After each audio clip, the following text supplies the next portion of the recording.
नमस्कार दोस्तों, मैं आपका नाम हूं और यह है चैनल का नाम। आज 4 सितंबर 2025 को हम आपके लिए लेकर आए हैं भारत के सबसे गंभीर मानसून बाढ़ संकट की जरूरी जानकारी। करोड़ों लोग प्रभावित हैं, बचाव अभियान चल रहे हैं और कई राज्यों में स्थिति लगातार बिगड़ती जा रही है। इस समय भारत 2025 की सबसे भयानक बाढ़ आपदा से जूझ रहा है। इस साल जल्दी आए मानसून की बारिश ने विनाशकारी रूप ले लिया है। नदियां उफान पर हैं और पूरे क्षेत्र पानी में डूब गए हैं। पंजाब सबसे बुरी तरह प्रभावित है। 1400 से ज्यादा गांव पूरी तरह पानी में डूब गए हैं।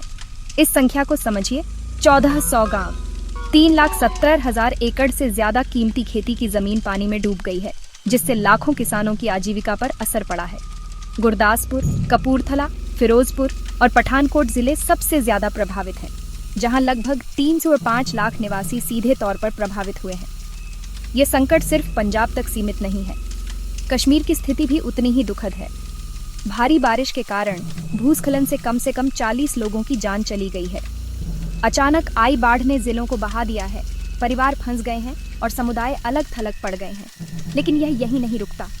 असम, उत्तर प्रदेश, आंध्र प्रदेश, बिहार, राजस्थान, गुजरात, उत्तराखंड, तमिलनाडु, मध्य प्रदेश, हिमाचल प्रदेश और ओडिशा, ये सभी राज्य अचानक आई बाढ़, भूस्खलन और शहरी जलभराव से जूझ रहे हैं। यह सिर्फ क्षेत्रीय संकट नहीं है, यह राष्ट्रीय आपातकाल है। इसे सही नजरिए से समझते हैं। हजारों परिवार अपने घर छोड़ने पर मजबूर हुए हैं। बच्चे, बुजुर्ग, गर्भवती महिलाएं सभी बेघर हो गए हैं। जहां भी जगह मिले वहां शरण ले रहे हैं। करोड़ों लोगों को खाना देने वाली कृषि भूमि अब पानी के नीचे है, जो आने वाले महीनों तक खाद्य सुरक्षा के लिए खतरा है। भारतीय सेना, बीएसएफ और नागरिक बचाव टीमें दिन रात काम कर रही हैं। अब तक अखनूर, पठानकोट और डेरा बाबा नानक क्षेत्रों से 50 सेना के जवान, 21 बीएसएफ के जवान और 40 से ज्यादा नागरिकों को बचाया गया है। फंसे हुए समुदायों तक पहुंचने के लिए हवाई जहाज से 705 किलो से ज्यादा राहत सामग्री गिराई गई है। इस संकट की सबसे चिंताजनक बात यह है, जलवायु विशेषज्ञ इसे जलवायु परिवर्तन से जोड़ रहे हैं। 2025 का मानसून समय से पहले और अभूतपूर्व तीव्रता के साथ आया है। जल्दी और तेज बारिश के पैटर्न अब सामान्य होते जा रहे हैं और भारत को ऐसी और आपदाओं के लिए तैयार रहना होगा। यह बाढ़ अंतर्राष्ट्रीय सीमाओं को भी पार कर गई है। पाकिस्तान के पंजाब प्रांत में भारत की बाढ़ चेतावनी के बाद पिछले 48 घंटों में लगभग 3 लाख लोगों को निकाला गया है।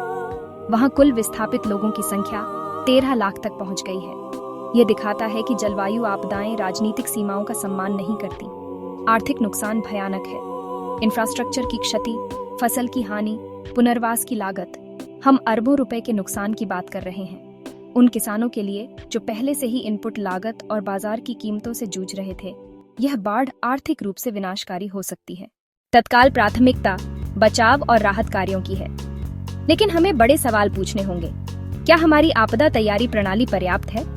हम अपने सबसे कमजोर समुदायों की बेहतर सुरक्षा कैसे कर सकते हैं? ऐसी चरम मौसमी घटनाओं से निपटने के लिए हमें किन दीर्घकालिक इंफ्रास्ट्रक्चर बदलावों की जरूरत है? मौसम विभाग लगातार स्थिति पर नजर रख रहा है और आने वाले दिनों में कई प्रभावित क्षेत्रों में और बारिश की भविष्यवाणी की गई है। यह एक जारी कहानी है और हम इसे बारीकी से ट्रैक करते रहेंगे। हम आपके लिए बचाव अभियान, सरकारी प्रतिक्रिया और रिकवरी के प्रयासों की अपडेट लाते रहेंगे। अगर आप इस संकट और भारत तथा दुनिया भर की अन्य महत्वपूर्ण खबरों से अपडेट रहना चाहते हैं तो सब्सक्राइब करना ना भूलें और नोटिफिकेशन बेल दबाएं। चैनल का नाम के लिए मैं आपका नाम। सुरक्षित रहें, जानकार रहें।